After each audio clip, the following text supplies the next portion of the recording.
Hello नमस्कार दोस्तों, स्वागत है आपका हमारे इस यूट्यूब चैनल में। अगर अभी तक आपने हमारे चैनल एजुकेशन बाय प्रियंका को सब्सक्राइब नहीं किया है तो प्लीज़ हमारे चैनल को सब्सक्राइब करें और हमारे वीडियो को एंड तक देखना ना भूलें।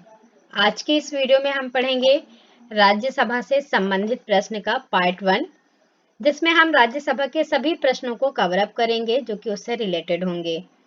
तो हमारा पहला प्रश्न क्या है कि किस वर्ष में राज्यसभा का सर्वप्रथम गठन हुआ? तो इसका आंसर क्या हो जाएगा? 3 अप्रैल 1952 को राज्यसभा का गठन हुआ। जैसे कि आपको पता है, राज्यसभा जो है वो कैसा सदन है? एक स्थायी सदन है जिसे कभी भी भंग नहीं किया जा सकता। ठीक है। अगला प्रश्न हमारा रहेगा कि क्यों राज्यसभा को स्थायी सदन कहा जाता है? जैसा मैंने आपको पहले बताया, ये एक प्रकार का स्थायी सदन है। तो क्यों कहा जाता है इसे स्थायी सदन? क्योंकि इसे विघटित नहीं किया जा सकता, मतलब राज्यसभा को भंग नहीं किया जा सकता किसी भी प्रकार से। ठीक है। तो ये बी नंबर जो है ये आपका राइट आंसर हो जाएगा, क्योंकि इसे विघटित नहीं किया जा सकता। मतलब विघटन का मतलब होता है भंग ना किया जाना। और इसका जो सभापति होता है उसे हम उपराष्ट्रपति कहते हैं। इनका कार्यकाल 6 वर्ष के लिए होता है और प्रत्येक 2 वर्ष में 1/3 सदस्य जो है वो सेवानिवृत्त होते हैं। ठीक है। अगला प्रश्न हमारा है कि राज्यसभा में अधिकतम सीटों की संख्या कितनी हो सकती है? तो राज्यसभा की अधिकतम सीटें कितनी होती हैं? 250। वर्तमान में हमारी है 245। ठीक है। वर्तमान संख्या कितनी है? 245 है, जो कि अलग अलग राज्यों में अलग अलग होती है। फिर अगला प्रश्न है हमारा, वर्तमान समय में यानी 2022 की बात करें तो राज्यसभा में सदस्यों की प्रभावी संख्या कितनी है? तो 245 वर्तमान सदस्य संख्या है हमारी। ठीक है। अगला प्रश्न हमारा, राष्ट्रपति द्वारा राज्यसभा के लिए कितने सदस्य नामित किए जाते हैं? नामित करना मतलब मनोनीत करना होता है। ठीक है। तो कितने सदस्य मनोनीत किए जाते हैं? राज्यसभा से 12 सदस्य मनोनीत किए जाते हैं, जो कि विज्ञान, कला, इन सभी में परिपक्व होते हैं। मतलब इन सभी का उन्हें ज्ञान होना चाहिए। अगला प्रश्न है, राज्यसभा में किसका प्रतिनिधित्व होता है? तो राज्यसभा में राज्यों और केंद्र शासित प्रदेशों का प्रतिनिधित्व किया जाता है। सी नंबर आपका राइट आंसर हो जाएगा। ठीक है।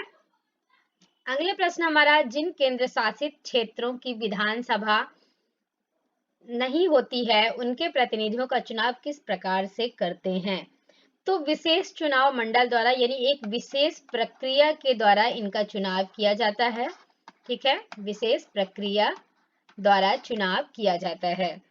अगला प्रश्न हमारा, राज्यसभा में किसके द्वारा सदस्यों का चुनाव होता है? तो राज्यसभा में आनुपातिक प्रतिनिधित्व प्रणाली के अनुसार, यानी सिंगल ट्रांसफरेबल वोट सिस्टम। ठीक है। सिंगल ट्रांसफरेबल वोट सिस्टम के अकॉर्डिंग, जो कि अप्रत्यक्ष रूप से चुनाव होते हैं, यानी सदन के प्रतिनिधियों द्वारा ही इनका चुनाव किया जाता है।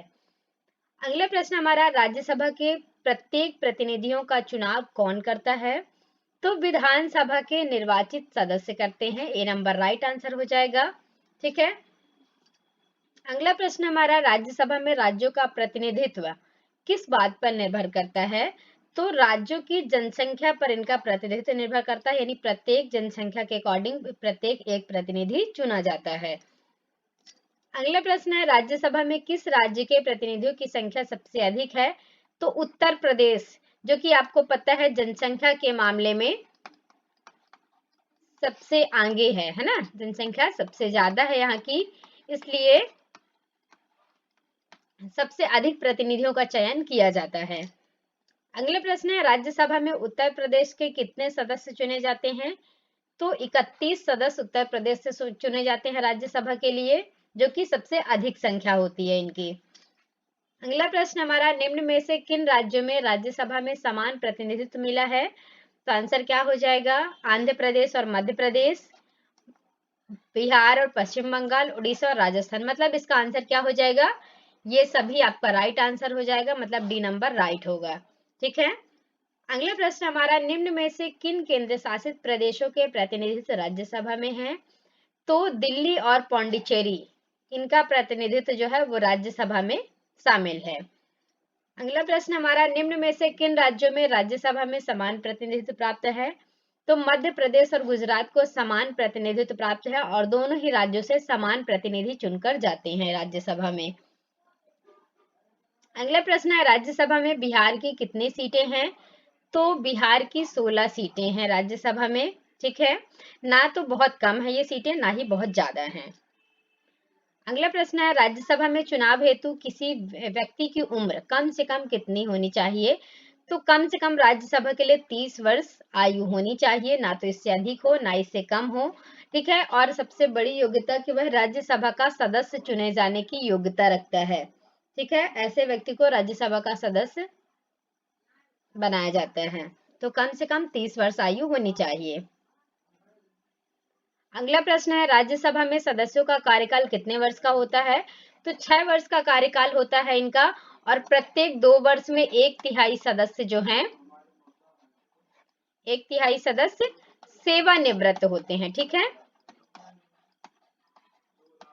कितने वर्ष में? प्रत्येक 2 वर्ष में।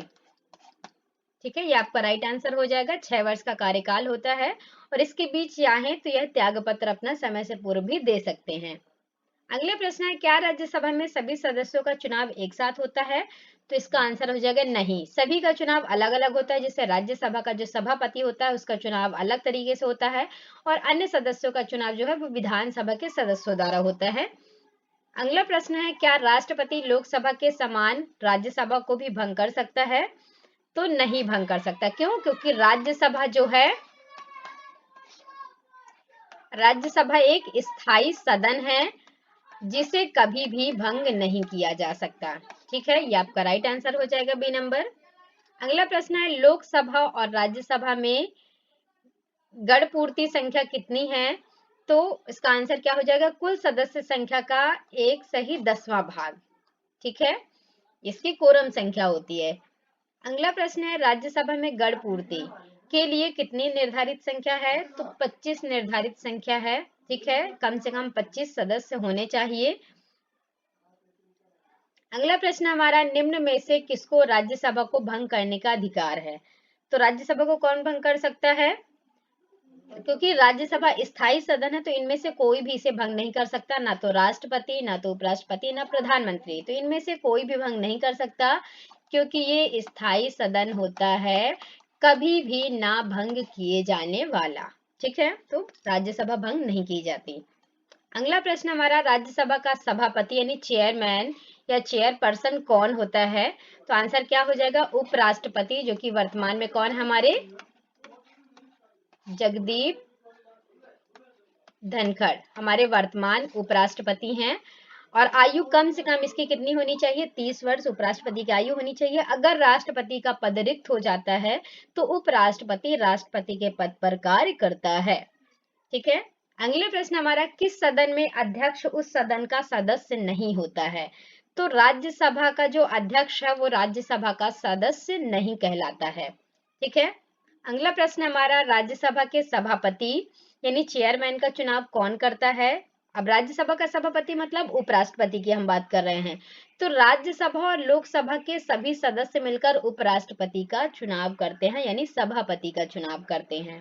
ठीक है, अगला प्रश्न हमारा, निम्न में से किसकी अध्यक्षता जो है वो असदस्य द्वारा की जाती है, यानी उन सदस्यों द्वारा जो कि उसके सदस्य राज्यसभा के नहीं होते हैं। तो ये आंसर राज्यसभा हो जाएगा आपका, बी नंबर राइट आंसर है। अगला प्रश्न हमारा, राज्यसभा के सभापति की अनुपस्थिति में राज्यसभा का कार्य संचालन यानी कार्यभार कौन संभालता है? तो उपसभापति यानी डिप्टी चेयरमैन जो है वो उसका कार्यभार संभालते हैं। ठीक है, अगर राज्यसभा का जो सभापति यानी उपराष्ट्रपति उस पद पर काम नहीं कर रहा है, त्याग पत्र दे देता है, या अस्वस्थ या किसी भी काम से अगर वह अपने पद पर आसीन नहीं है तब। थैंक यू सो मच दोस्तों, चैनल को सब्सक्राइब जरूर करें और हमें कमेंट बॉक्स में बताएं आपको वीडियो कैसा लगा।